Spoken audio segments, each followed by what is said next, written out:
বিভেদ ভুলে জাতীয় ঐক্যের ডাক প্রধানমন্ত্রী শেখ হাসিনার। জাতির উদ্দেশ্যে ভাষণে বিরোধীদের সংসদে আসার আহ্বান। এখন আমাদের প্রয়োজন জাতীয় ঐক্য। সংখ্যা যত কমই হোক, সংসদের যে কোনো সদস্যের ন্যায্য ও যৌক্তিক প্রস্তাব আলোচনা সমালোচনা যথাযথ মূল্যায়ন করা হবে।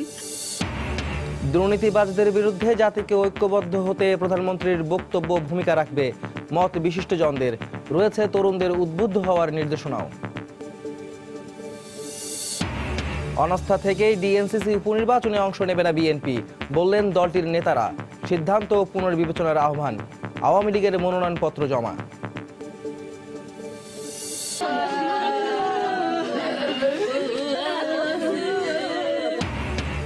কুমিল্লার ইটভাটায় ট্রাক চাপায় ঘুমন্ত 13 শ্রমিকের মধ্যে 6 জনই স্কুল ছাত্র। নীলফামারীর জল ঢাকায় হতাহতদের বাড়িতে শোক। এবং মিয়ানমারকে চাপ দিয়েই রোহিঙ্গা সমস্যার সমাধান করতে হবে, ব্রিফিংয়ে জাতিসংঘের বিশেষ দূত। শিগগিরই 1 লাখ রোহিঙ্গাকে ভাষাঞ্চলে পুনর্বাসন, জানালেন পররাষ্ট্রমন্ত্রী।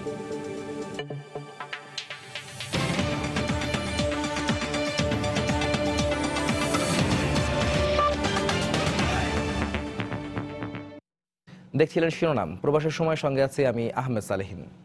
দেশের উন্নয়ন ও অগ্রযাত্রায় মুক্তিযুদ্ধের চেতনা, অসাম্প্রদায়িকতা এবং গণতান্ত্রিক মূল্যবোধে জাতীয় ঐক্যের ডাক দিয়েছেন একাদশ জাতীয় সংসদের সরকার প্রধান ও টানা 3য় মেয়াদের প্রধানমন্ত্রী শেখ হাসিনা। শুক্রবার সন্ধ্যায় জাতির উদ্দেশ্যে দেওয়া ভাষণে তিনি বলেন, বিভেদ ভুলে দেশের জন্য ঐক্য প্রয়োজন। প্রধানমন্ত্রী বিরোধী দলের নির্বাচিত সদস্যদের শপথ নিয়ে সংসদে যোগ দেওয়ার আহ্বান জানান। এছাড়া বিগত দিনে মাদক, জঙ্গি ও সন্ত্রাসের বিরুদ্ধে অভিযানের মতো এ মেয়াদে দুর্নীতির বিরুদ্ধে সরকারের কঠোর অবস্থানের হুঁশিয়ারি দেন প্রধানমন্ত্রী শেখ হাসিনা। ভাষার মর্যাদা রক্ষার জন্য দেশে নতুন ইতিহাস সৃষ্টি করে টানা 3য় মেয়াদে রাষ্ট্র পরিচালনার দায়িত্ব নেয়ার পর প্রথমবারের মতো জাতির উদ্দেশ্যে ভাষণ বঙ্গবন্ধু কন্যা প্রধানমন্ত্রী শেখ হাসিনা। ভাষণের শুরুতে একাদশ জাতীয় সংসদ নির্বাচনে আওয়ামী লীগের নেতৃত্বাধীন মহাজোটকে বিজয়ী করায় দেশবাসীকে ধন্যবাদ জানান প্রধানমন্ত্রী। নৌকায় ভোট দিয়ে আমাদের বিজয়ী করেছেন, আমি তাদের প্রতি কৃতজ্ঞ। প্রায় 25 মিনিটের এই ভাষণে সরকার প্রধান গেল নির্বাচনে আওয়ামী লীগের বিপুল ব্যবধানে জয়ের কারণ যেমন তুলে ধরেন, তেমনি প্রতিপক্ষ জোটের পরাজয়ের কারণও তুলে ধরেন। মনোনয়ন নিয়ে ব্যাপক বাণিজ্যের অভিযোগ। 2013 থেকে 15 সাল পর্যন্ত বিএনপি জামাতের দেশব্যাপী অগ্নিসন্ত্রাস ও ধ্বংসাত্মক কর্মকাণ্ড সাধারণ মানুষের মন থেকে মুছে যায়নি। সর্বোপরি বিএনপির ধানের শীষ মার্কার যুদ্ধাপরাধী জামাত নেতাদের মনোনয়ন তরুণ ভোটাররা মেনে নিতে পারেনি। চতুর্থবারের মতো সরকার পরিচালনায় জনগণের রায়কে দেশের সেবা করার সুযোগ উল্লেখ করে শেখ হাসিনা বলেন, যে কোনো নীতিমালা প্রণয়ন ও উন্নয়ন কর্মসূচি বাস্তবায়নে নির্বাচনী ইস্তেহার পথপ্রদর্শক হিসেবে কাজ করবে। এবারের এই নিরঙ্কুশ সমর্থন আমাদের দায়িত্ব কর্তব্য আরো বহুগুণ বাড়িয়ে দিয়েছে। আমি ব্যক্তিগতভাবে আপনাদের এই রায়কে দেশবাসীর সেবা এবং জাতির পিতার অসমাপ্ত কাজ শেষ করার ও সোনার বাংলা প্রতিষ্ঠার পথে আরো এক ধাপ এগিয়ে যাওয়ার সুযোগ বলে মনে করি। উন্নয়নশীল দেশের মর্যাদা পাওয়া বাংলাদেশকে আগামীতে উন্নত রাষ্ট্রে পরিণত করতে জাতীয় ঐক্যের ডাক দেন সরকার প্রধান। এখন আমাদের প্রয়োজন জাতীয় ঐক্য। বিভেদ ভুলে ঐক্যবদ্ধভাবে আমাদের এগিয়ে যেতে হবে। আমাদের ঐক্যের যোগসূত্র হবে মুক্তিযুদ্ধের চেতনা, অসাম্প্রদায়িকতা, গণতান্ত্রিক মূল্যবোধ। আমি বিরোধী দলের নির্বাচিত সদস্যদের শপথ নিয়ে সংসদে যোগদানের আহ্বান জানাচ্ছি। এবার দুর্নীতির বিরুদ্ধে জিরো টলারেন্স ঘোষণা দিয়ে গণমাধ্যমের সহায়তায় জনসচেতনতা অব্যাহত রাখার কথা উঠে আসে ভাষণে। আইনের কঠোর প্রয়োগের মাধ্যমে দুর্নীতি উচ্ছেদ করা হবে। দুর্নীতি বন্ধে জনগণের অংশগ্রহণ জরুরি। তাই গণমাধ্যমের সহায়তায় দুর্নীতির বিরুদ্ধে জনসচেতনতা তৈরির কাজ অব্যাহত থাকবে। শেষ ভাগে প্রধানমন্ত্রী নবীন প্রবীণে নবগঠিত মন্ত্রিসভা নিয়ে জনগণের রায়ের মর্যাদা রাখার অঙ্গীকার ব্যক্ত করেন। সরকার পরিচালনায় সহযোগিতা চান দলমত নির্বিশেষে সকল নাগরিকের। আমার উপর আস্থা রেখে যে রায় দিয়েছেন, কথা দিচ্ছি আমি প্রাণপণ চেষ্টা করব সে আস্থার প্রতিদান দিতে। ফেরদৌস লিপি, সময় সংবাদ, ঢাকা। জঙ্গি, সন্ত্রাসী ও দুর্নীতিবাজদের বিরুদ্ধে জাতিকে ঐক্যবদ্ধ হতে প্রধানমন্ত্রীর বক্তব্য বিশেষ ভূমিকা রাখবে বলে মনে করেন বিশিষ্টজনরা। তারা বলেন, প্রধানমন্ত্রীর বক্তব্যে তরুণদের আশাবাদী হওয়ার মতো অনেক কিছুই রয়েছে। জবাবদিহিমূলক রাষ্ট্র ব্যবস্থা গড়তে সরকার প্রধানের ডাকে বিরোধীদের সাড়া দেওয়ার আহ্বান জানান তারা। বিএনপি বা ঐক্য জোটের পরাজয়ের কারণগুলো তিনি খুব সহজ বাংলায় বুঝিয়ে দিলেন দেশবাসীকে। তবে আমি বেশি পছন্দ করেছি যে তিনি 5 বছরে অন্তত 1.5 কোটি কর্মসংস্থানের কথা বলেছেন। সুস্পষ্টভাবে নীতি এবং সিদ্ধান্ত প্রয়োগ করতে পারলে আমার মনে হয় দুর্নীতিকে সহনীয় মাত্রায় নামানো যাবে, নির্মূল সম্ভব নয় আর কি। আমি একান্তভাবে বিশ্বাস করি যে যাবতীয় ব্যত্যয়, ত্রুটি, বিচ্যুতি সত্ত্বেও আওয়ামী লীগ ইশতেহারের প্রতি ঐকান্তিক থাকবে। যেটা প্রধানমন্ত্রী বললেন যে আপনারা আসুন এবং জাতীয় সংসদে অংশগ্রহণ করুন, তো এটা তো আমার মনে হয় যে আমাদের যে যারা বিরোধী দলে আছেন কিন্তু এখন পর্যন্ত শপথ নেননি বা জাতীয় সংসদে যাওয়ার কথা এখনো ঘোষণা করেননি, তারা নিশ্চয়ই বিবেচনা করবেন, কারণ তারাও তো গণতন্ত্রের জন্যই আন্দোলন করছেন। জাতির উদ্দেশ্যে দেওয়া প্রধানমন্ত্রীর বক্তব্যকে প্রতারণামূলক অবহিত করে তা প্রত্যাখ্যান করেছে বিএনপি। মির্জা ফখরুল ইসলাম আলমগীর টেলিফোনে গণমাধ্যম কর্মীদের কাছে অভিযোগ করেন, এই নির্বাচনে সাধারণ মানুষের মতামতের প্রতিফলন হয়নি। এ কারণে নির্বাচনের ফল প্রত্যাখ্যান করে পুনর্নির্বাচনের দাবি করেন তিনি। টেলিফোনে মির্জা ফখরুল এমন প্রতিক্রিয়া জানানোর পরপরই বিএনপির প্রেস উইংয়ের পক্ষ থেকে আনুষ্ঠানিকভাবে বিভিন্ন গণমাধ্যমে যোগাযোগ করে মহাসচিবের প্রতিক্রিয়া তুলে ধরা হয়। এ সময় বিএনপির পক্ষ থেকে নির্বাচন বাতিলের দাবি করা হয়।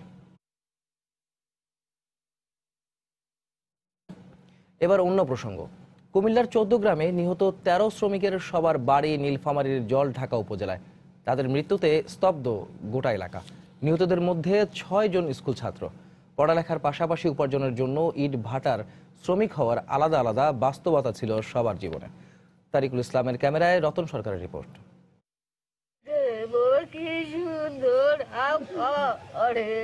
নিজ পাড়ার শঙ্কর মিরগঞ্জ স্কুলের 9ম শ্রেণীর ছাত্র।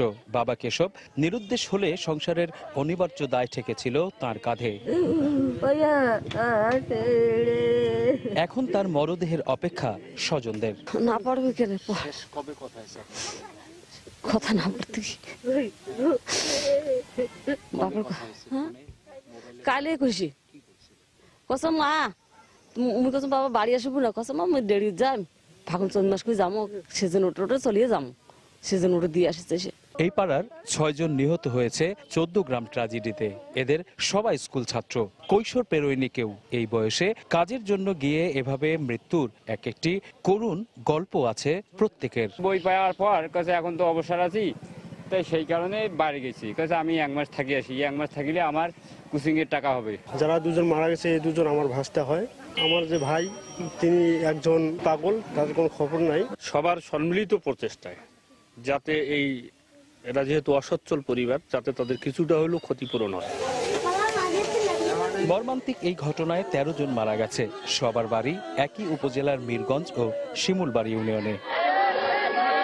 করুণ এই কচি প্রাণের মৃত্যুগুলো শোক ছাড়িয়েছে পরিবার, স্বজন, আত্মীয়তা ছাড়িয়ে।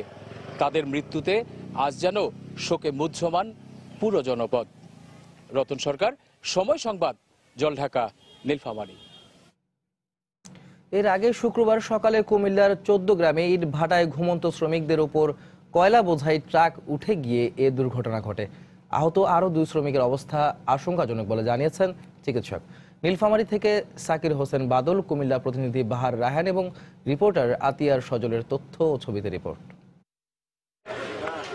কুমিল্লার 14 গ্রামে ঘোলপাশা এলাকায় কাজী অ্যান্ড কুং ইটভাটার বেসে ঘুমিয়েছিলেন 18 শ্রমিক। শুক্রবার ভোর 5:30টার দিকে ট্রাক থেকে কয়লা নামানোর সময় সেটি উল্টে মেসের উপর আছড়ে পড়ে। এতে চাপা পড়ে ঘটনাস্থলে মারা যান ঘুমিয়ে থাকা 12 শ্রমিক। খবর পেয়ে পুলিশ ও ফায়ার সার্ভিস ঘটনাস্থল থেকে গুরুতর আহত 3 জনকে উদ্ধার করে হাসপাতালে নেওয়া হলে মৃত্যু হয় আরও একজনের। দেখলাম যে ওই গড় বাঙ্গি কয়লা টয়লা মিডি গুরু রয়েছে, তারা আমরা সবাই আসিয়া কয়লা সরাই টানে সিঁড়ি বাইর করছি। 2 জন এখন মেডিকেল চিকিৎসাধীন অবস্থায় আছে। আমরা মোট 13 জনকে উদ্ধার করি এবং তাদেরকে ডেড বডি 13 জন আমরা পাই আর কি। আহতদের দুজনের অবস্থায় আশঙ্কাজনক বলে জানিয়েছেন চিকিৎসক। দুইজনের অবস্থা আশঙ্কাজনক অবস্থা, আমরা প্রাথমিক চিকিৎসা দিয়ে আমরা উন্নত চিকিৎসার জন্য কুমিল্লা মেডিকেল কলেজ প্রেরণ করছি। দুর্ঘটনাস্থল পরিদর্শন করে নিহতদের প্রত্যেক পরিবারকে জেলা প্রশাসনের পক্ষ থেকে 20,000 টাকা এবং ব্রিকফিল্ডের পক্ষ থেকে 10,000 টাকা করে আর্থিক সহায়তার ঘোষণা দেওয়া হয়। যেহেতু ওদের এখনো স্বজনরা সবাই আসে নাই, আমরা ইউনো জলঢাকার কাছে অ্যাকাউন্টে টাকাগুলো পাঠিয়ে দিচ্ছি, ওইখান থেকে ওরা স্বজনরা নিয়ে নেবে। এদিকে দুর্ঘটনা তদন্ত করে দায়ীদের বিরুদ্ধে দ্রুত ব্যবস্থা নেওয়ার প্রতিশ্রুতি দিয়েছে পুলিশ। ড্রাইভার হেল্পারের কার কতটুকু এখানে দায় আছে, ব্রিকফিল্ডের যে মালিকানা যারা আছে তাদের অংশ থেকে আমরা তাদের বিষয়টা আমরা কথায় দেখবো যে এখানে যারা শ্রমিক যারা আছে তাদের নিরাপত্তার বিষয়টা কতটুকু তারা নিশ্চিত করতে পেরেছিল। ঘটনার পর থেকে ওই ট্রাক চালক ও কাজী অ্যান্ড কোং ইটভাটার মালিক দুজনে পলাতক রয়েছে। সময় সংবাদ, কুমিল্লা। গত বছর সারা দেশে 5,500-এর বেশি সড়ক দুর্ঘটনায় নিহত হয়েছেন 7,221 জন, আহত হয়েছেন 15,000-এর বেশি মানুষ। জাতীয় প্রেস ক্লাবে শুক্রবার সকালে সড়ক দুর্ঘটনার বার্ষিক প্রতিবেদন প্রকাশ করে যাত্রী কল্যাণ সমিতি। এতে দেখা যায় গাড়ি চাপায় নিহতের সংখ্যা সবচেয়ে বেশি। সড়ক দুর্ঘটনায় মৃত্যুর প্রধান কারণ হিসেবে দায়ী করা হয়েছে বেপরোয়া গাড়ি চালনাকে। 2018 সালে সারা দেশে সড়ক দুর্ঘটনার পরিসংখ্যানে দেখা যায় প্রতি মাসে গড়ে 450-এর বেশি সড়ক দুর্ঘটনা ঘটেছে, যার 41% বেশি ঘটে গাড়ি চাপায় এবং 29.72% বেপরোয়া গাড়ি চালনা ও মুখোমুখি সংঘর্ষে।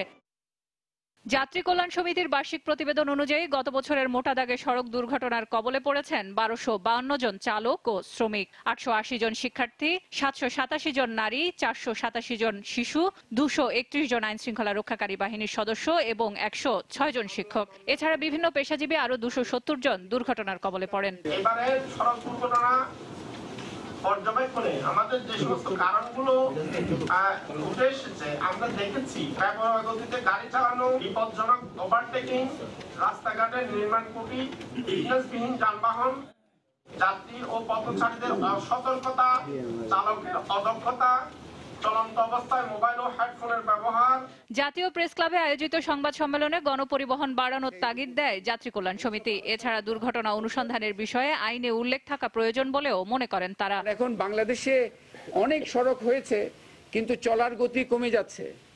সড়ক আপনি কত কিলোমিটার আমরা যোগ করেছি, কিন্তু ঘন্টায় একটা গাড়ির গতি এখন মানুষ পায়ে চলার গতির সমান হয়ে গেছে, 6 কিলোমিটার পার আওয়ার। যে অ্যাক্সিডেন্টের ফলে অ্যাক্সিডেন্ট ইনভেস্টিগেশন অনুসন্ধান নিয়ে আলাদা করে কোনো নজর নাই আইনে। আমাদের 83 সনের যে অধ্যাদেশ ছিল সেই অধ্যাদেশে যে সমস্ত সুযোগ সুবিধা বা প্রোটেকশনের জায়গাটা ছিল নতুন আইনে অনেক ক্ষেত্রে আসলে সেগুলো উল্টো তুলে দেওয়া হয়েছে। চালক রাস্তায় রয়েছে, তাদেরকে প্রশিক্ষণের আওতায় আনতে হবে। একসময় জরিমানা দিলে মানুষ লজ্জা বোধ করত, এখন বোধহয় আমরা জরিমানা দিয়ে লজ্জাও বোধ করি না। যাত্রী কল্যাণ সমিতির গত বছরের এই পরিসংখ্যানে সবচেয়ে বেশি সড়ক দুর্ঘটনা কবলিত যানবাহনের তালিকার শীর্ষে রয়েছে ট্রাক ও কাভার্ড ভ্যান, এরপর মোটরসাইকেল এবং তৃতীয় স্থানে রয়েছে বাস।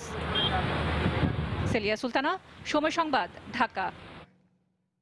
কর্মক্ষেত্রে প্রতি বছরই বাড়ছে শ্রমিক মৃত্যুর হার। উপযুক্ত কর্মপরিবেশ আর আধুনিক নিরাপত্তা সামগ্রীর অভাবেই এ হার ঊর্ধ্বমুখী বলে মনে করে শ্রমিক নিরাপত্তা নিয়ে কর্মরত সংগঠনগুলো। সেজন্য মালিকদের দৃষ্টিভঙ্গি পরিবর্তনের পাশাপাশি সরকারি তদারকির প্রতি গুরুত্ব দিচ্ছেন তারা। এছাড়া শ্রমনীতির পূর্ণাঙ্গ বাস্তবায়ন হলে এই মৃত্যুহার কমবে বলেও আশা তাদের। কর্মক্ষেত্র যেখানে ভাগ্য উন্নয়ন বা পরিবর্তনে ভূমিকা রাখে, সেখানে কর্মক্ষেত্র এখনো শ্রমিকদের জন্য অনিরাপদ, যে কারণে প্রতি বছর জীবন দিতে হয় শ্রমিকদের। শ্রমিকদের নিরাপত্তা বিষয়ক সংগঠন সেফটি অ্যান্ড রাইটস সোসাইটি প্রকাশিত জরিপে বলা হয়, গত এক দশকে কর্মক্ষেত্রে বেড়েছে শ্রমিক মৃত্যুর সংখ্যা। Bangladesh institute of labour studies বিলসের সর্বশেষ প্রতিবেদন বলছে 2017 সালে কর্মক্ষেত্রে মারা গেছেন 784 জন শ্রমিক, যা আগের বছরগুলোর তুলনায় অনেক বেশি। শ্রমনীতি লঙ্ঘন, যথাযথ প্রশিক্ষণ ও আধুনিক নিরাপত্তা সরঞ্জামাদির অভাব সহ মালিকদের সদিচ্ছার অভাবকেই ঝুঁকিপূর্ণ কর্মক্ষেত্রের জন্য দায়ী করছে বিভিন্ন সংগঠন। অধিকাংশ শিল্প কারখানায় কর্মক্ষেত্র নিরাপত্তা পাচ্ছি না, যে কারণে শ্রমিক হতাহত হওয়া একটি নিত্য নৈমিত্তিক ব্যাপার। কর্তৃপক্ষ যারা মালিক পক্ষ তাদের কাছে আমরা দাবি করতেছি, কিন্তু এবারে মালিকরা অবহেলা করতেছেন। 50 বা তার অধিক যদি শ্রমিক কোনো কারখানায় কাজ করে তাহলে আইন অনুযায়ী সেখানে একটা সেফটি কমিটি গঠন করতে হবে। সরকারি যে কর্তৃপক্ষ যারা আছে তাদেরকে সামগ্রিকভাবে সব সেক্টরে একই মাত্রায় স্বাস্থ্য নিরাপত্তা ব্যবস্থা, পরিদর্শন ব্যবস্থা জোরদার করতে হবে, তাহলেই সরকারের দায়বদ্ধতা নিশ্চিত হবে। এ বিষয়ে পরিস্থিতি বিবেচনায় নিয়ে প্রয়োজনীয় ব্যবস্থা নেওয়ার কথা জানান শ্রম ও কর্মসংস্থান প্রতিমন্ত্রী। আমাদের একটা শ্রম কল্যাণ ফাউন্ডেশন আছে, ওখানে একটা টাকা জমা হয়, সেই টাকার থেকে আমরা সাধারণত যে কোনো সেক্টরের লেবারে আমরা সাহায্য করি। শ্রমিক হতে হবে সে, আমরা এই আইন অনুযায়ী আমরা সে ব্যবস্থা আমরা ইনশাল্লাহ নেব। তবে দুর্ঘটনা কমাতে বিষয়গুলো বিবেচনায় নিয়ে নিরাপদ কর্মক্ষেত্র গড়ে তোলা হবে, এমনটাই প্রত্যাশা সংশ্লিষ্টদের। এহসানুল শাওন, সময় সংবাদ, ঢাকা। প্রবাসের সময় আরও থাকছে। কিংবদন্তি সুরকার ও সঙ্গীত পরিচালক আলাউদ্দিন আলীর শারীরিক অবস্থার অবনতি, রাখা হয়েছে লাইফ সাপোর্টে।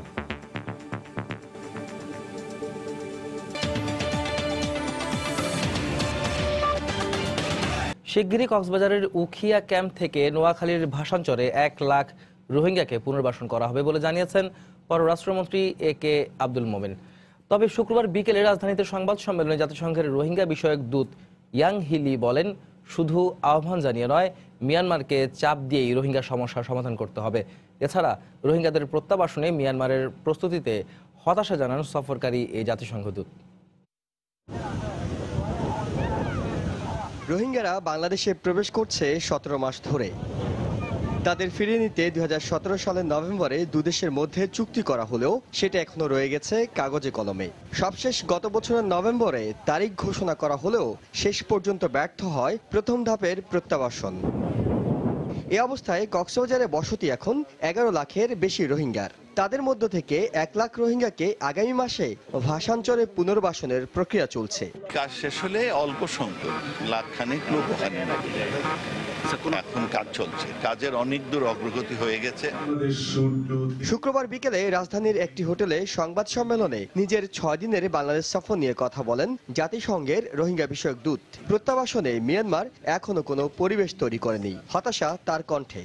বাংলাদেশের ভূমিকার প্রশংসা করলেও গত 17 মাসে রাখাইনের আক্রান্ত এলাকায় আন্তর্জাতিক সংস্থার প্রবেশ করতে না পারার ব্যর্থতা মেনেই বলছেন, শুধু চাপে কাজ হবে না, তবে ভাষাঞ্চলে পুনর্বাসনের ব্যাপারে আরেকটু সময় নেওয়ার আহ্বান তার। শুধু এখন নয়, নিকট ভবিষ্যতেও রোহিঙ্গাদের ফেরার মতো কোনো সম্ভাবনা দেখছি না। রোহিঙ্গা ইস্যুতে বাংলাদেশ যথেষ্ট করেছে। বিশ্বের অন্য কোনো দেশে রোহিঙ্গাদের আশ্রয় দেওয়া সম্ভব নয়, তাই মিয়ানমারকে চাপ দিয়ে বাংলাদেশের সমস্যার সমাধান করতে হবে।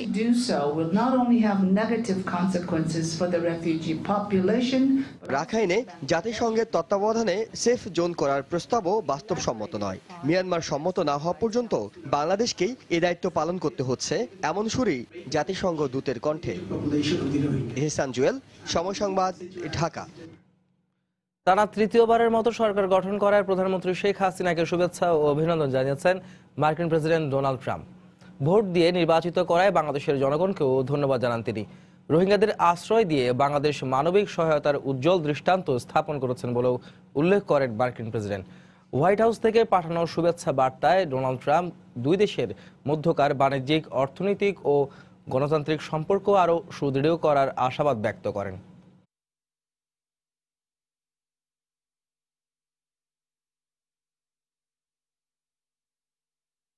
সব ধরনের নির্বাচন বয়কট করার মধ্য দিয়ে বিএনপি সংকুচিত হওয়ার পথ বেছে নিয়েছে বলে মন্তব্য করেছেন আওয়ামী লীগের সাধারণ সম্পাদক এবং সড়ক পরিবহন ও সেতু মন্ত্রী ওবায়দুল কাদের। শুক্রবার দুপুরে গাজীপুরের কোনাবাড়ি এলাকায় ফ্লাইওভারের নির্মাণ কাজ পরিদর্শন শেষে সাংবাদিকদের কথা বলেন তিনি। সিদ্ধান্ত পুনর্বিবেচনা করে বিএনপিকে উপজেলা নির্বাচনে অংশ নেওয়ার আহ্বান জানান ওবায়দুল কাদের।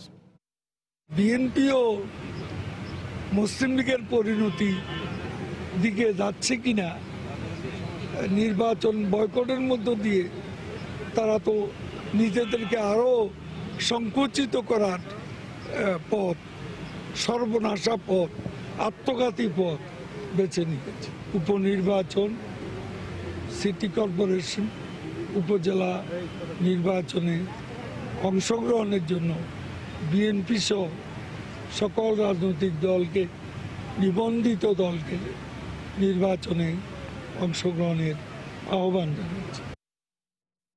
নির্বাচনে অংশগ্রহণ যে কোনো দলের নিজস্ব বিষয় মন্তব্য করে আওয়ামী লীগের প্রচার ও প্রকাশনা সম্পাদক এবং তথ্যমন্ত্রী ডক্টর হাসান মাহমুদ বলেছেন, বিএনপি না এলেও কোনো নির্বাচন থেমে থাকবে না।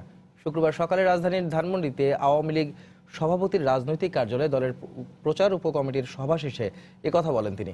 প্রধানমন্ত্রীর রাজনৈতিক উপদেষ্টা এইচ.টি. ইমাম জানান, সংলাপে অংশ নেওয়া দলগুলোকে প্রধানমন্ত্রী শিগগিরই চায়ের আমন্ত্রণ জানাতে পারেন। আগামী উপজেলা নির্বাচনেও যদি তারা অংশগ্রহণ না করে, তাহলে সেটি 5 জানুয়ারি 2014 সালের নির্বাচনে অংশগ্রহণ না করার আত্মহননের মতো সিদ্ধান্তের মতো একটি সিদ্ধান্ত হবে। সুতরাং উপজেলা নির্বাচনেও যদি তারা না যায়, তাদের জন্য নির্বাচন থেমে থাকবে না। বিএনপি দলগতভাবে নির্বাচনে না গেলেও আমরা মনে করি বিএনপির নেতারা, অনেক নেতাই নির্বাচনে অংশগ্রহণ করবে। দেশে আরো অনেক দল আছে, বিএনপি তো একটু কোণঠাসা হয়ে গেছে এবং তাদের বাইরেও অনেকেই হবে, হয়তো অন্য দলের প্রতীক নিয়েও আসতে পারেন। আমার মনে হয় যথেষ্ট প্রতিদ্বন্দ্বিতামূলক হবে। চায়ে আমন্ত্রণ করা এক কথা, আর আলোচনা সম্পূর্ণ ভিন্ন বিষয়। আলোচনার কথা আমি কখনোই বলিনি। তারা চায়ে আমন্ত্রিত হতে পারেন, নেত্রী হয়তো শিগগিরই সেরকম করবেন। এটি নিতান্তই সৌজন্যমূলক। ঢাকা উত্তর সিটি কর্পোরেশন উপনির্বাচনে প্রার্থী বাছাইয়ের প্রক্রিয়া শুরু করেছে ক্ষমতাসীন আওয়ামী লীগ। অন্যদিকে নির্বাচনে অংশ না নেওয়ার সিদ্ধান্ত নিয়েছে বিএনপি। দলের শীর্ষ নেতারা বলছেন, সরকার বা নির্বাচন কমিশনের প্রতি অনাস্থা থেকেই এই সিদ্ধান্ত তাদের। যদিও নির্বাচন অংশগ্রহণমূলক করতে সব রাজনৈতিক দলকে এই ভোটে অংশ নেওয়ার আহ্বান আওয়ামী লীগের। রাশেদ লিমনের রিপোর্ট। নগর জুড়ে আবারও নির্বাচনের আমেজ। কমিশন ঘোষিত তফসিল অনুসারে ঢাকা উত্তর সিটি কর্পোরেশনের উপনির্বাচনের মনোনয়নপত্র জমা দেওয়ার শেষ দিন 30 জানুয়ারি। এরই মধ্যে দলীয় মনোনয়ন বিক্রি শুরু করেছে আওয়ামী লীগ। 2-1 দিনের মধ্যেই চূড়ান্ত করা হবে প্রার্থীর নাম। এই তফসিলের ঘোষণার পরিপ্রেক্ষিতে আমাদের দল থেকে মনোনয়নপত্র আহ্বান করেছে। কারা কারা মনোনয়ন প্রত্যাশী হিসাবে আবেদন করবেন, সেই তাদের মধ্য থেকে আমরা সবচেয়ে ভালো প্রার্থী বাছাই করব। যিনি এর আগে মনোনয়ন পেয়েছিলেন তিনি ভালো থাকতে পারেন, আবার নতুন প্রার্থীও আসতে পারেন।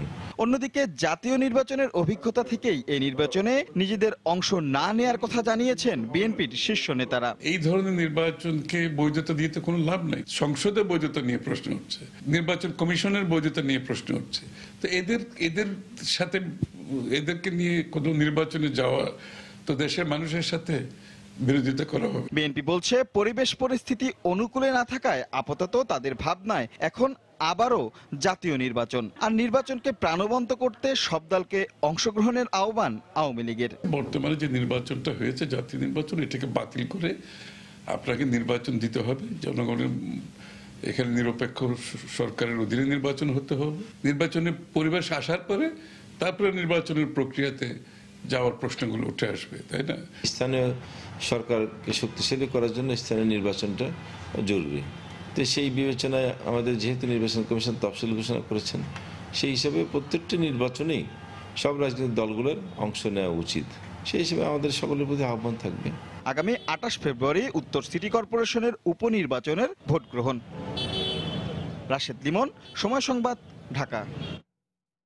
দীর্ঘ 28 বছর পর ডাকসু নির্বাচনের মধ্য দিয়ে ছাত্র রাজনীতির নতুন অধ্যায় শুরু হবে বলে মন্তব্য করেছেন আওয়ামী লীগের উপদেষ্টা মণ্ডলীর সদস্য তোফায়েল আহমেদ। শুক্রবার বিকেলে বাংলা একাডেমিতে ঢাকা বিশ্ববিদ্যালয়ে ছাত্রলীগ আয়োজিত গণ অভ্যুত্থান দিবসের আলোচনায় যোগ দিয়ে তিনি কথা বলেন। তোফায়েল বলেন, নতুন নেতৃত্ব তৈরিতে দেশের প্রতিটি বিশ্ববিদ্যালয়ে ছাত্র সংসদ নির্বাচন হওয়া উচিত। ঢাকা বিশ্ববিদ্যালয়ের নির্বাচনের মধ্যে দিয়ে নতুন নেতৃত্ব সৃষ্টি হবে বাংলাদেশে। এই 28 বছরে যদি নির্বাচন হতো ডাকসুর যারা বিপিজিএস হয়, পরবর্তীকালে তারা জাতীয় রাজনীতিতে ঐতিহাসিক ভূমিকা পালন করে। সুতরাং নতুন নির্বাচনের মধ্যে দিয়ে ছাত্রদের জন্য নতুন যাত্রা শুরু হবে। আমি মনে করি সারা বাংলাদেশে প্রত্যেক বিশ্ববিদ্যালয়ে ইলেকশন হবে, এমনকি কলেজে, আমাদের সময় কলেজে নির্বাচন হতো। কিংবদন্তি সুরকার ও সঙ্গীত পরিচালক আলাউদ্দিন আলী আশঙ্কাজনক অবস্থায় রাজধানীর ইউনিভার্সাল মেডিকেল কলেজ হাসপাতালে লাইফ সাপোর্টে আছেন।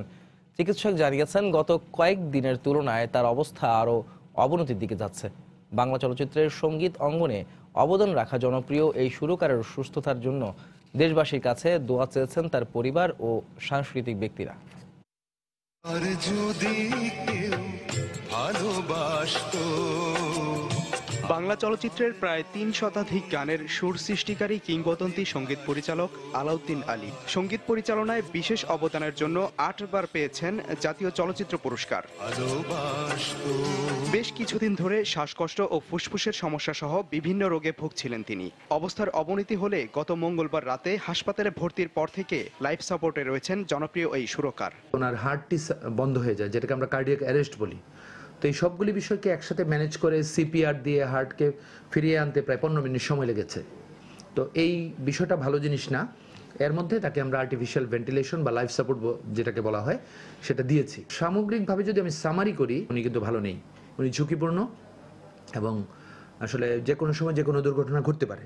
আলাউদ্দিন আলীর শারীরিক অবস্থার অবনতির খবর পেয়ে ভক্ত ও চলচ্চিত্র জগতের অনেকেই হাসপাতালে ছুটে আসেন। আমি আশা করব যে সে আবার আমাদের কাছে এসে স্বচ্ছ হবে এবং আরো কর্ম করতে পারবে, এবং দোয়া করা ছাড়া এখন আর এদের বেশি আমাদের কিছু বলার নেই। আমার পরিবারের পক্ষ থেকে দেশবাসীর কাছে ওনার জন্য দোয়া, যেন উনি সুস্থভাবে আবার ফিরে এসে আবার যেন কাজের মাধ্যমে সবার কাছে আসতে পারে। আমি চাই যে আমার বাবা তাড়াতাড়ি সুস্থ হয়ে ফিরে আসুক, দেশবাসীর আবার বাবা জন্য দোয়া করবে। সঙ্গীত জগতের জনপ্রিয় এই ব্যক্তির অবস্থার অবনতির বিষয়টি বিবেচনা করে ৮ সদস্যের মেডিকেল বোর্ড গঠন করেছে হাসপাতাল কর্তৃপক্ষ। সাদিকুর রহমান, সময় সংবাদ, ঢাকা। এবার প্রবাসের খবর। সংযুক্ত আরব আমিরাতে অবস্থানরত বাংলাদেশি সাংবাদিকদের সংগঠন প্রবাসী সাংবাদিক সমিতির আয়োজনে বার্ষিক বনভোজন ও মিলন মেলা অনুষ্ঠিত হয়েছে। বৃহস্পতিবার দুবাইয়ের মুশরিক পার্কে আয়োজিত অনুষ্ঠানে পরিবার পরিজন নিয়ে আনন্দ উৎসবে মেতে ওঠেন সাংবাদিকরা। এতে পিঠা পুলি উৎসব, শিশু কিশোরদের চিত্রাঙ্কন প্রতিযোগিতা, কুইজ ও নানা অনুষ্ঠানের আয়োজন হয়। প্রবাসী সাংবাদিক সমিতির সভাপতি সাইফুল ইসলাম তালুকদারের সভাপতিত্বে প্রধান অতিথি হিসেবে উপস্থিত ছিলেন দুবাই বাংলাদেশ কনসুলেটের শ্রম সচিব মোহাম্মদ মনোয়ার হোসেন। বিশেষ অতিথি ছিলেন দুবাই বাংলাদেশ বিজনেস কাউন্সিলের সিনিয়র সহসভাপতি আইয়ুব আলী বাবুল সহ সাংবাদিক সমিতির অন্যান্য নেতৃবৃন্দ। পরে সাংস্কৃতিক অনুষ্ঠানের পাশাপাশি বিভিন্ন প্রতিযোগিতায় বিজয়ীদের মাঝে পুরস্কার বিতরণ করা হয়। শুক্রবার সাপ্তাহিক ছুটির দিনে ঢাকা আন্তর্জাতিক বাণিজ্য মেলায় ছিল ক্রেতা দর্শনার্থীদের উপচে পড়া ভিড়। সন্ধ্যার পরপরই পুরো মেলা চত্বর ভরে ওঠে ক্রেতা দর্শনার্থীতে। মেলায় যেসব স্টল প্যাভিলিয়নে মূল্য ছাড় ও অফার চলছে, সেসব স্টলে ক্রেতা সমাগম তুলনামূলক বেশি। প্রত্যাশার চেয়ে বিক্রি বেশি হওয়ায় খুশি তারা। মেলায় পণ্যের মান নিয়ে অভিযোগের পাশাপাশি খাবারের দাম বেশি দেখায় ক্ষোভ প্রকাশ করেন দর্শনার্থীরা। তবে ইপিবির বেঁধে দেয়া দামে খাবার বিক্রি করা হচ্ছে দাবি বিক্রেতাদের। শুক্রবার হিসাবে আমাদের সবসময় প্রত্যাশা থাকে যে বেশি কাস্টমার পাবো, বেশি কনজিউমার পাবো। আশানুরূপ প্রচুর বেশি কাস্টমার পাচ্ছি। আমাদের সব বাইরের প্রোডাক্ট, থাইল্যান্ড, মালয়েশিয়া, ইন্ডিয়া এবং চায়না। মালয়েশিয়ান ব্রুচ, মালয়েশিয়ান হিজাব, থাইল্যান্ডের জুয়েলারি, কানের দুল। অভিযোগ করার কি আছে, সবাই খাচ্ছে, আমরাও খেলাম। বিল হয়েছে 410 টাকা, অথচ বাইরে গেলে আমাদের বিল হয়েছে 200 টাকা। নামে আন্তর্জাতিক হলেও ঢাকা আন্তর্জাতিক বাণিজ্য মেলার পণ্যের মান ও পরিবেশ নিয়ে প্রশ্ন রয়েই গেছে। সরজমিনে দেখা যায় বিদেশি অনেক স্টলেই বিক্রি হচ্ছে নিম্নমানের পণ্য। দেশীয় পণ্য বিদেশিদের কাছে তুলে ধরতে সেমিনার সিম্পোজিয়ামের দাবি উদ্যোক্তাদের। আগামীতে স্থায়ী অবকাঠামো নির্মাণ করা গেলে সমস্যার সমাধান হবে বলে জানায় মেলা কর্তৃপক্ষ। মামুন আব্দুল্লাহ রিপোর্ট। প্রথম দেখাতেই ভাবতে পারেন এটি গুলিস্তান কিংবা নিউ মার্কেটের কোনো ফুটপাতের দোকান। না, বলছি ঢাকা আন্তর্জাতিক বাণিজ্য মেলার কথা, যেখানে পণ্য আকর্ষণে বিক্রেতাদের এই হাকডাক খুব একটা আকর্ষণ করতে পারছে না ক্রেতাদের। দর্শনার্থীদের প্রশ্ন আছে মেলার আন্তর্জাতিক মান এবং পরিবেশ নিয়েও। যেটা আমরা ফুটপাতে লক্ষ্য করি, রাস্তার পাশে যে বেছে নেন 10 টাকা, বেছে নেন 100 টাকা, বেছে নেন 200 টাকা, এরকম একটা অ্যাডভার্টাইজমেন্ট কিন্তু ভিতরে আমি পাচ্ছি, যেটা হওয়া উচিত না। একটা জেন্টাল কাস্টমার আসলে দোকানে এই চিল্লাচিল্লির কারণে, এখানে তো ভালো জায়গা না, এখানে কি কেনাকাটা করব, এখানে পরিবেশই তো নাই। কাস্টমার আসে বলে যে এটা কি গুলিস্তান হয়ে গেছে নাকি। ফরেনিয়াররা যখন আমাদের দেশে আসে তখন তারা এটা আমাদের দেশে কি দৃষ্টিতে দেখবে। শুধু তাই নয়, মেলায় বিদেশি স্টলের নাম থাকলেও নেই বিদেশি পণ্যের দেখা। ইপিবির উদাসীনতাকেই দায়ী করছেন ক্রেতারা। পাকিস্তানি প্যাভিলিয়নে ঢুকে দেখি সব গুলিস্তান, নিউ মার্কেটের এগুলা প্রোডাক্ট আর কি। সিন্ডিকেটের ব্যাপারে আমরা তো বলতে পারবো না, এটি আমরা জাস্ট দোকান চাই, দোকান পাইছি। দেশের পণ্য বিদেশিদের কাছে তুলে ধরাই যেখানে মেলার অন্যতম উদ্দেশ্য, সেখানে মেলা ঘুরে দেখা যায় বিদেশি ক্রেতা আকর্ষণে নেই তেমন কোনো উদ্যোগ। এতে ক্ষোভ জানান দেশীয় উদ্যোক্তারা। যদি ইপিবি আমাদের এরকম কোনো সুযোগ করে দিত, বিদেশি বায়ারদের আমাদের প্রোডাক্ট সম্পর্কে দেখার সুযোগ করে দিত, তাহলে হয়তো বা এই মেলায় আরো বেশি আমাদের সুবিধা হতো। হয়তো বললাম ঠিক আছে আমরা অফিসিয়ালি আপনার সঙ্গে হয়তো বা আগামীকাল বা 3 দিন পর বসতে যাচ্ছি, আপনি যদি ইন্টারেস্টেড আমরা এখানে একটা আপনার সঙ্গে মিটিং করতে পারি, এই ধরনের একটা প্লেস রাখা যেতে পারে। তবে আগামীতে পূর্বাচলে মেলা সম্প্রসারণ করা হলে সমস্যার সমাধান সম্ভব বলে জানান বাণিজ্য মেলা কর্তৃপক্ষ। পূর্বাচলে স্থায়ী কমপ্লেক্স পাইলে আমরা এর চেয়ে আরো সুষ্ঠুভাবে মেলা করতে পারবো। গেল বছর বাণিজ্য মেলা থেকে রপ্তানি আদেশ এসেছিল লক্ষ্যমাত্রার চেয়েও কম। মামুন আব্দুল্লাহ, সময় সংবাদ, ঢাকা। এইচএসসি পরীক্ষার মাত্র 2.5 মাস বাকি। এই সুযোগে রাজধানীর অনেক বেসরকারি কলেজেই চলছে টিসি বাণিজ্য। এইচএসসি নির্বাচনী পরীক্ষায় অকৃতকার্যদের বদলির কথা বলে হাতিয়ে নেওয়া হচ্ছে লাখ টাকা। শিক্ষা বোর্ড বলছে টিসি নেওয়ার নির্ধারিত ফি 600 টাকা ও কলেজের সর্বোচ্চ 6 মাসের বেতনের বাইরে অতিরিক্ত অর্থ আদায়কারীদের বিরুদ্ধে ব্যবস্থা নেওয়া হবে। বিস্তারিত পিঙ্কি আক্তারের রিপোর্টে। চারতলা এ বাড়িটি দেখে আবাসিক ভবন মনে হলেও এটি রাজধানীর নিকুঞ্জে রেসিডেন্সিয়াল ল্যাবরেটরি কলেজ। কর্তৃপক্ষের ভাষ্যমতে কলেজের শিক্ষার্থীর সংখ্যা 200 হলেও সরেজমিনে কোনো শিক্ষার্থীই পাওয়া যায়নি। বেসরকারি এই কলেজের নিকুঞ্জেই রয়েছে 2টি ক্যাম্পাস। কলেজের শিক্ষার্থীদের অভিযোগ এখানে তাদের জন্য নেই কোনো শিক্ষার পরিবেশ, তাই টিসি নিতে চাচ্ছেন তারা। তবে টিসি দিতে কলেজ দাবি করছে লাখেরও বেশি টাকা। টিসি আবেদন করার পর তারা আমাকে টিসি দিতেছেন। টিসি নিতে চাচ্ছে এখন আমাদের কাছে 1,26,000 টাকা যাচ্ছে। টিসির বিষয়ে টাকার অঙ্ক প্রথমে এড়িয়ে যাবার চেষ্টা করলেও পরে ক্যালকুলেটর হিসেব করে 84,000 টাকার হিসাব দেখান কলেজ কর্তৃপক্ষ। টিসি নিতে হলে আপনার কলেজের জন্য হচ্ছে 21,000 টাকা টিউশন ফি, আর হোস্টেলের জন্য হচ্ছে 63,000 টাকা, ইন টোটাল হচ্ছে 84,000 টাকা। এদিকে রাজধানীর বিসিআইসি স্কুল অ্যান্ড কলেজে এইচএসসি নির্বাচনী পরীক্ষায় অকৃতকার্য প্রায় 35 জন শিক্ষার্থী টিসি ফরওয়ার্ড করা হয় মিরপুরের ইউনিভার্স কলেজে। শিক্ষার্থীদের অভিযোগ প্রতিষ্ঠানটি প্রতি শিক্ষার্থীর কাছ থেকে এইচএসসি বোর্ড পরীক্ষায় ফর্ম ফিল আপের জন্য চাইছে 30,000 টাকা করে।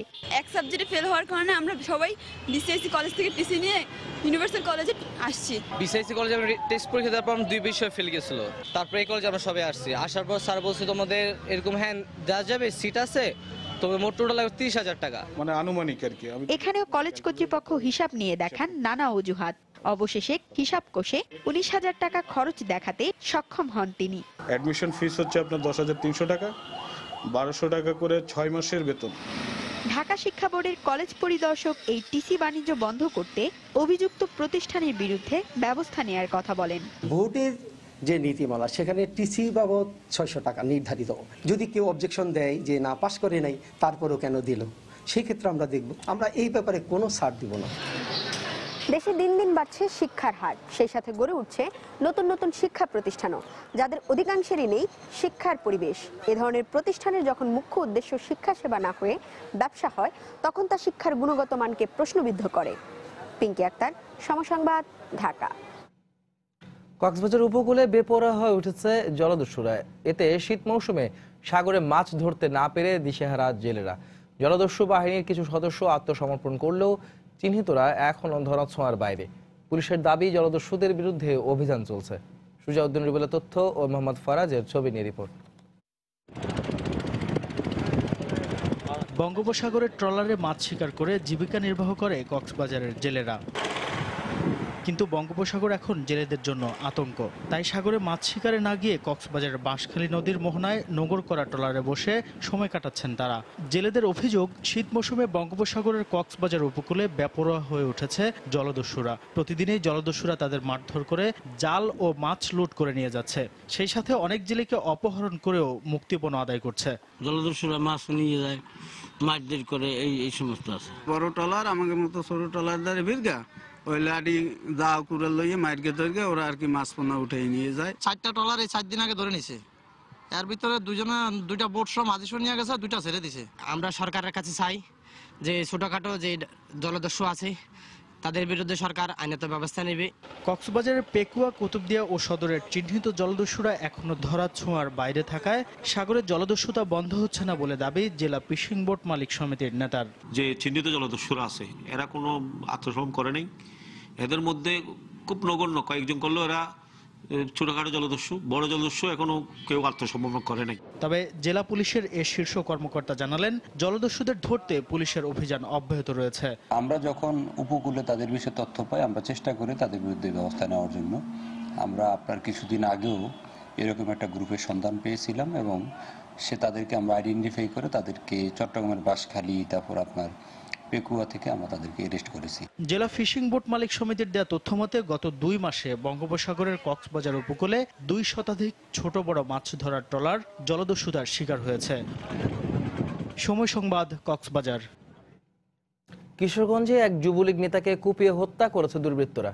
আহত হয়েছে নিহতের বড় ভাই পৌর কাউন্সিলর ইয়াকুব সুমন। এ ঘটনায় দেশীয় অস্ত্রসহ 5 জনকে আটক করা হয়েছে। পুলিশ জানায়, শুক্রবার রাত 9টার দিকে শহরের রথখোলা এলাকায় 20 থেকে 25 জন মুখোশধারী সন্ত্রাসী পৌরসভার 6 নম্বর ওয়ার্ডের কাউন্সিলর ইয়াকুব সুমন ও তার ভাই মনির হোসেনকে কুপিয়ে জখম করে। গুরুতর আহত অবস্থায় তাদের উদ্ধার করে সদর হাসপাতালে নেওয়া হয়। পরে উন্নত চিকিৎসার জন্য 2 ভাইকে ময়মনসিংহ মেডিকেলে নেওয়া হয়। সেখানে মনির হোসেনকে মৃত ঘোষণা করেন চিকিৎসক। এদিকে একই সময়ে আখড়া বাজার এলাকায় তাদের বাড়িতে ভাঙচুর চালায় সন্ত্রাসীরা। খবর পেয়ে ঘটনাস্থল থেকে দেশীয় অস্ত্রসহ 5 জনকে আটক করে পুলিশ।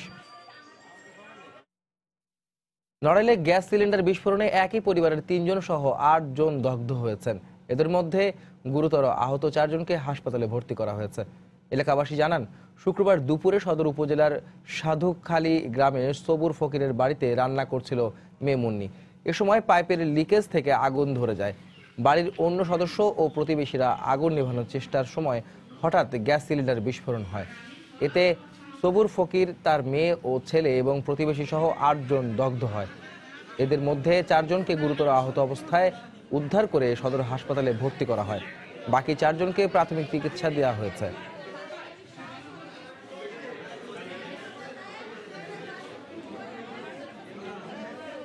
দেওয়ার পরে আগুন আবার দাও দাও করে জ্বলে ওঠে। তখন ওই মুহূর্তে ছেলে পেলে মানে বেরো আসার মুহূর্তে ওই মুহূর্তে সিলিন্ডার বাড়তে যায়। 4 জনকে গুরুতর অবস্থায় ইমার্জেন্সি থেকে কিন্তু ভর্তি করা হয়, যাদের পোড়ার পরিমাণ 40% থেকে 90% পর্যন্ত, এবং বাকি 4 জনকে সাময়িক ট্রিটমেন্ট দিয়ে বাড়িতে পাঠিয়ে দেওয়া হয়। এবার ঢাকাবাসীর অন্যরকম এক আয়োজনের খবর। কুয়াশা ভেজা শীতের সকালে খেজুরের রসের স্বাদ নেওয়ার সুযোগ মেলে না ইটকাঠের মহানগরীতে। তবে শুক্রবারের সাপ্তাহিক ছুটির সকাল সে সুযোগ বয়ে এনেছিল নগরবাসীর জন্য। ঢাকা বিশ্ববিদ্যালয়ের চারুকলায় ছুটির সকালে এমন আয়োজন উপভোগ করেন অনেকে। বিস্তারিত রাশেদ বাপ্পির রিপোর্টে। ক্যামেরা ছিলেন ওমর ফারুক। পূবাকাশে সূর্য উঁকি দিলেও গাছের পাতারা তখনও মাঘের কুয়াশা মুড়িয়ে শীত ঘুমে। কাঁধে মাটির হাড়ি আর চোখে মুখে রাজ্যের ব্যস্ততা। সূর্যের সঙ্গে পাল্লা দিয়ে ছুটে চলেছেন গাছি। যত দ্রুত সম্ভব পৌঁছাতে হবে নির্দিষ্ট গন্তব্যে। শুক্রবার সকালে ঢাকা বিশ্ববিদ্যালয়ের চারুকলার বকুলতলায় দেখা মিলল এমন গ্রামীণ ঐতিহ্যের। লোক গবেষণাধর্মী সংগঠন রঙে ভরা বঙ্গের উদ্যোগে অষ্টম রস উৎসবে পরিবারের সদস্যদের নিয়ে ছুটে আসেন নগরবাসী। মাটির গ্লাসে রস আর শুকনো পাতার বাটিতে খেজুরের গুড়, খই আর মুড়ি খেতে খেতে গাল গল্পে মেতে ওঠেন অনেকেই। পুরো বছর আমরা আসলে অপেক্ষায় থাকি যে কখন রস উৎসব হবে। দীর্ঘ টাইম ঢাকাতে থাকার কারণে হয়তো এলাকায় যাওয়া হয় না। রাজধানীতে রস খাওয়ার পর খুব বেশি ভালো লেগেছে। গ্রাম বাংলার চিরায়ত এই দৃশ্য অভিভাবকদের কাছে যতটা চেনা, ঠিক ততটাই অচেনা শহুরে প্রজন্মের প্রতিনিধিদের কাছে। আমরা তো কোল্ড ড্রিঙ্কস খেয়ে অভ্যস্ত, কিন্তু এর আগে কখনো খেজুরের রস খাইনি। আজকে খেয়েছি। খেজুর রস তো অনেক বেশি ভালো।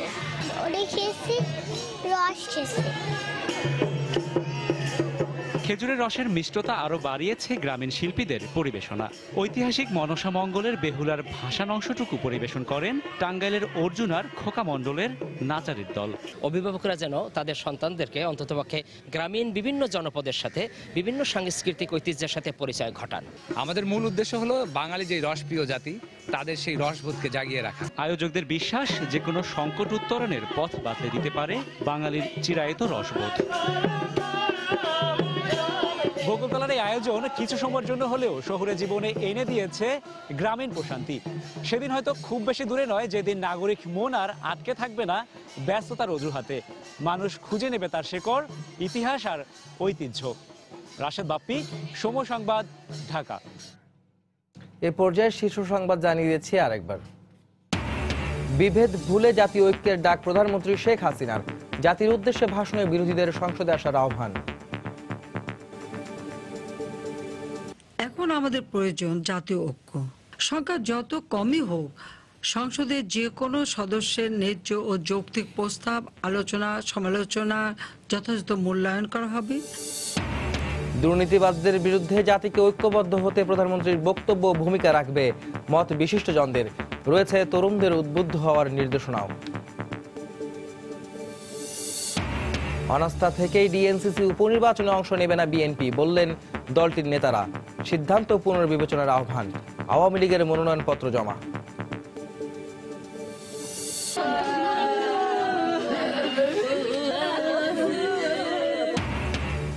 কুমিল্লার ইটভাটায় ট্রাক চাপায় ঘুমন্ত 13 শ্রমিকের মধ্যে 6 জনই স্কুল ছাত্র। নীলফামারীর জল ঢাকায় হতাহতদের বাড়িতে শোক। এবং মিয়ানমারকে চাপ দিয়েই রোহিঙ্গা সমস্যার সমাধান করতে হবে, ব্রিফিংয়ে জাতিসংঘের বিশেষ দূত। শিগগিরই 1 লাখ রোহিঙ্গাকে ভাষান্তরে পুনর্বাসন, জানালেন পররাষ্ট্রমন্ত্রী। এই ছিল প্রবাসের সময়। যে কোনো খবর পেতে ভিজিট করুন সময়নিউজ.tv। আপনার মোবাইলের সময় সংবাদ দেখতে ও সকল খবর পেতে ডাউনলোড করুন সময় অ্যাপ।